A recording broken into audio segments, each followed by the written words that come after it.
তৃণমূলে বিএনপি জামায়াত টক্কর, আওয়ামী লীগকে ঘিরে রাজনৈতিক অস্থিরতা। এখন শুনবেন বিশেষ এই প্রতিবেদনটি।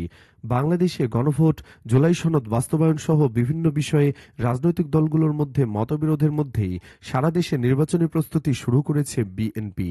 দলটির ভারপ্রাপ্ত চেয়ারম্যান তারেক রহমান বিবিসি বাংলাকে দেওয়া সাক্ষাৎকারে জানিয়েছেন, নির্বাচনের আগেই তিনি দেশে ফিরছেন এবং নির্বাচনেও অংশ নেবেন। বিএনপি দেশের বিভিন্ন সংসদীয় আসনে দলীয় প্রার্থী বাছাই, তৃণমূলের সভা সমাবেশ এবং ধানের শীষের পক্ষে গণসংযোগ শুরু করেছে মাসখানেক আগে। তবে এবার বিএনপি এমন এক সময় নির্বাচনী প্রস্তুতি শুরু করেছে যখন মাঠে প্রকাশ্যে আওয়ামী লীগ নেই।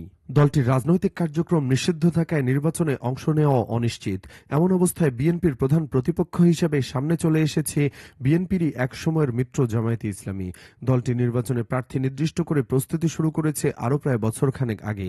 যদিও অতীতে নির্বাচনে দলটির যে ভোট, তাতে করে জামায়াত বিএনপিকে আদৌ কোনো চ্যালেঞ্জ ছুড়ে দিতে পারবে কিনা সে প্রশ্ন তুলেছেন অনেকেই। তবে মাঠ পর্যায়ে জামায়াতকে বেশ আত্মবিশ্বাসী মনে হচ্ছে।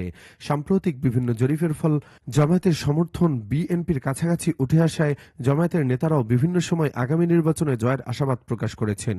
জামায়াত বিভিন্ন দলকে নিয়ে বিএনপি বিরোধী আলাদা একটি জোট তৈরির চেষ্টাও করছে। তবে এর বাইরেও নির্বাচনে আওয়ামী লীগের সাধারণ সমর্থকরা ভোট দিতে যাবেন কিনা কিংবা গেলে কোন দলকে সমর্থন করবেন সেটাও নির্বাচনে বড় প্রভাব ফেলবে বলে অনেকেই মনে করছেন। জামায়াতের নৌকাবাইজ বিএনপির উঠান বৈঠক সরজমিনে সিরাজগঞ্জের উল্লাপাড়ার ঝিকিরা মধ্যপাড়া গ্রাম। গত সোমবার সেই গ্রামে গিয়ে দেখা যায় ছোট্ট এক মাঠে বিএনপির জনা 50 কর্মী জড়ো হয়েছেন। বৈঠকটির আয়োজক ছিলেন উল্লাপাড়া উপজেলা বিএনপি ও যুবদলের কয়েকজন নেতা। উঠান বৈঠকে বিএনপির 31 দফা সম্বলিত লিফলেট তুলে দেওয়া হয় কর্মী সমর্থকদের হাতে। দলের পক্ষে এবং ধানের শীষের প্রার্থীর পক্ষে কাজ করার আহ্বানও জানানো হয়। যদিও উল্লাপাড়ার আসনটিতে দলের প্রার্থী নির্দিষ্ট করা হয়নি। খোঁজ নিয়ে জানা যায় সেখানে অন্তত 6 জন সম্ভাব্য প্রার্থী মাঠে আছেন দলীয় সমর্থন পাওয়ার আশায়। নির্বাচনের প্রস্তুতি কেমন, এমন প্রশ্নে উল্লাপাড়া পৌর বিএনপির আহ্বায়ক আব্দুর রাজ্জাক বিবিসি বাংলাকে বলেন, তৃণমূলের সব গ্রামে তারা ছোট ছোট সভা ও গণসংযোগের মাধ্যমে ভোটারদের কাছে পৌঁছানোর চেষ্টা করছেন। আমরা সব ইউনিয়নে ও গ্রামে উঠান বৈঠক এবং প্রচারণা করছি। আমরা প্রচারণা একটু পরে শুরু করছি, এটা ঠিক। এর একটা কারণ হচ্ছে আমাদের বিএনপিতে 5 থেকে 6 জন ক্যান্ডিডেট। এখন আমরা যার যার মতো ধানের শীষ প্রতীকে প্রচারণা চালাচ্ছি, বলেন আব্দুর রাজ্জাক। বিএনপি যখন উঠান বৈঠকে ব্যস্ত, সেই একই দিনে জামায়াতকেও দেখা যায় উল্লাপাড়ার করতোয়া নদীর পারে নিজস্ব কর্মসূচিতে। তাদের আয়োজন অবশ্য নৌকা বাইচ। নদীর পারে বড় মঞ্চ বানিয়ে সেখানে নেতাকর্মীদের সঙ্গে দেখা যায় উল্লাপাড়ায় জামায়াতের প্রার্থী এবং দলটির কেন্দ্রীয় নেতা রফিকুল ইসলাম খানকে। মঞ্চের পাশে দাঁড়িয়ে নেতাকর্মীদের দাড়িপাল্লা মার্কায় ভোট চেয়ে স্লোগান দিচ্ছিলেন, আর নদীতে চলছিল নৌকাবাইজ। দলটির উল্লাপাড়া উপজেলা আমির শাহজাহান আলী বিবিসি বাংলাকে বলেন, তারা প্রচারণা শুরু করেছেন 1 বছর আগে। আমরা বলা যায় প্রতিটি ঘরে ঘরে গিয়েছি, কোনোখানে বাদ রাখি নাই। সামাজিক কাজ, দলীয় প্রোগ্রাম, সাংস্কৃতিক কর্মকাণ্ড সবকিছুর মাধ্যমে দলের প্রার্থী মানুষের কাছে গেছেন। ভোটের জন্য এজেন্ট নিয়োগ এবং প্রশিক্ষণের কাজও আমাদের শেষের পথে, বলেন শাহজাহান আলী। জামায়াত কি বিএনপিকে চ্যালেঞ্জ করতে পারবে? উল্লাপাড়ায় এর আগে জামায়াতের কারো সংসদ নির্বাচনে জয়ী হওয়ার ইতিহাস নেই। আসনটিতে এতদিন প্রতিদ্বন্দ্বিতা হয়েছে মূলত আওয়ামী লীগ ও বিএনপির মধ্যে, কিন্তু 5 আগস্ট পরবর্তী সময়ে মাঠে কার্যত আওয়ামী লীগ নেই।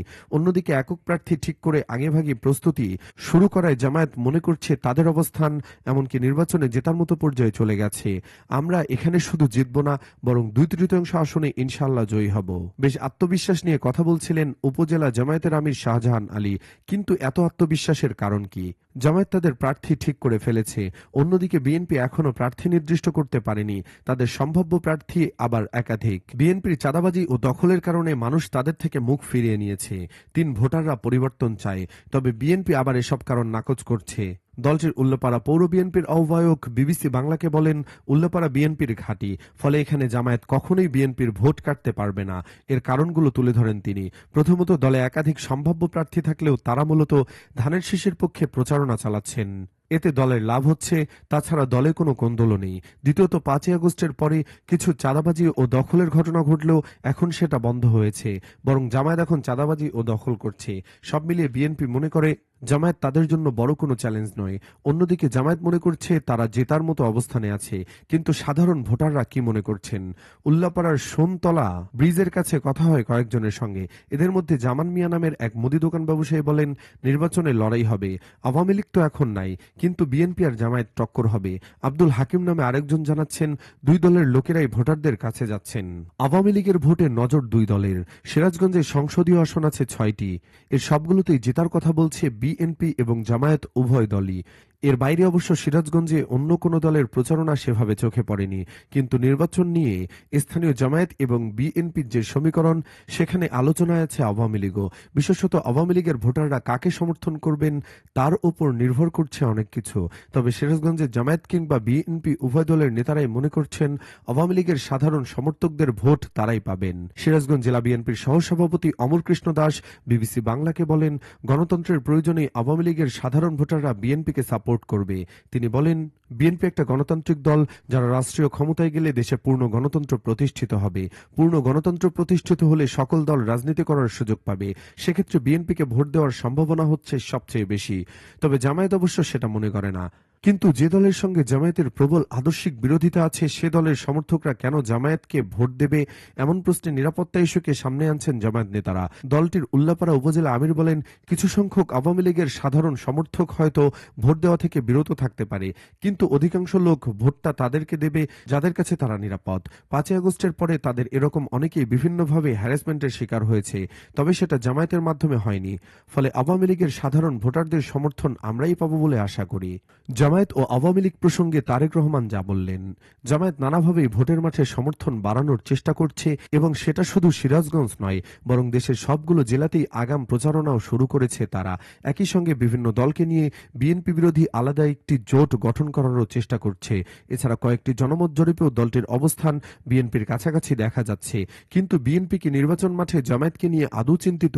চলতি সপ্তাহে বিবিসি বাংলাকে দেওয়া এক সাক্ষাৎকারে বিএনপির শীর্ষ নেতা তারেক রহমান এমন প্রশ্নের খোলামেলা উত্তর দেন।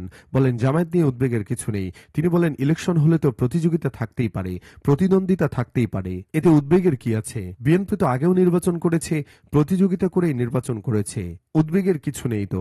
সাক্ষাৎকারে বিএনপির ভারপ্রাপ্ত চেয়ারম্যান এটাও বলেন, নির্বাচনে অংশ নিতে খুব শীঘ্রই দেশে ফিরবেন তিনি। রাজনীতি যখন করি, আমি একজন রাজনৈতিক কর্মী হিসেবে এটা স্বাভাবিক, নির্বাচনের সাথে রাজনৈতিক দল বা রাজনৈতিক কর্মীর একটি সম্পর্ক থাকে। কাজেই যেখানে জনগণের প্রত্যাশিত নির্বাচন হবে, সেই নির্বাচনের সময় কেমন করে দূরে থাকব? আমি তো আমার সর্বোচ্চ চেষ্টা থাকবে, ইচ্ছা থাকবে, আগ্রহ থাকবে, সেই প্রত্যাশিত যেটা জনগণ চাইছে, সেই প্রত্যাশিত নির্বাচন যখন অনুষ্ঠিত হবে, আমি জনগণের সাথে জনগণের মাঝেই থাকবো ইনশাল্লাহ। কিন্তু দেশে যখন নির্বাচনের আবহ তৈরি হচ্ছে, তখন কার্যক্রম নিষিদ্ধ আওয়ামী লীগের ভবিষ্যৎ, বাংলাদেশের রাজনীতিতে কি হবে, সেই প্রশ্ন উঠছে। সাক্ষাৎকারে আওয়ামী লীগের রাজনীতি নিষিদ্ধ হবে কিনা এমন প্রশ্নেরও উত্তর দেন তারেক রহমান। যারা জুলুম করেছেন তো তাদের বিচার হতে হবে, সেটি ব্যক্তিও হতে পারে, সেটি দলও হতে পারে, বলেন তারেক রহমান। তবে ব্যক্তিগতভাবে আওয়ামী লীগের রাজনীতি থাকা না থাকা নিয়ে তিনি কি মনে করেন এমন প্রশ্নে তারেক রহমান বলেন, এটা জনগণের সিদ্ধান্তের ব্যাপার। আমরা বিশ্বাস করি আমাদের রাজনৈতিক সকল ক্ষমতার উৎস জনগণ। আমি দৃঢ়ভাবে বিশ্বাস করি এবং বিশ্বাস করতে চাই, যে দলের ব্যক্তিরা বা যে দল মানুষ হত্যা করে, মানুষ গুম খুন করে, দেশের মানুষের অর্থ সম্পদ লুটপাট করে বিদেশে পাচার করে, জনগণ তাদের সমর্থন করতে পারে বলে আমি মনে করি না। জনগণ যদি সমর্থন না করে কোনো রাজনৈতিক দল বা রাজনৈতিক সংগঠনকে, তাদের টিকে থাকার তো কোনো কারণ আমি দেখি না। জনগণের সিদ্ধান্তের উপরে আমরা আস্থা রাখতে চাই। এ বিষয়ে সবচেয়ে বড় বিচারক আমি মনে করি জনগণ। বিএনপি মনে করছে নির্বাচনে আওয়ামী লীগ থাকবে কিনা কিংবা জামায়াত কতটা প্রতিদ্বন্দ্বী হয়ে উঠল, তার চেয়ে বেশি গুরুত্বপূর্ণ নির্ধারিত সময় নির্বাচন অনুষ্ঠিত হওয়া। ফলে বিএনপি এখন নির্বাচনের প্রস্তুতিতে মনোযোগী। তারেক রহমানের নেতৃত্বে প্রার্থী বাছাই এবং নির্বাচনী কর্মকাণ্ডের উপর জোর দেওয়া হচ্ছে। এমন অবস্থায় তারেক রহমান দেশে ফিরলে সেটা দলটির প্রস্তুতি এবং গণসংযোগে নতুন মাত্রা এনে নির্বাচনে জয়ের রাস্তা সহজ করবে বলে বিশ্বাস করে দলটির নেতাকর্মীরা। অন্যদিকে ইতিহাসের সবচেয়ে সুসময়ে থাকা জামায়াতও কর্মসূচিতে নানা পরিবর্তন এনে আত্মবিশ্বাসী বিএনপিকে চ্যালেঞ্জ ছুড়ে দিতে চাইছে। এতক্ষণ আমাদের সাথে থাকার জন্য ধন্যবাদ।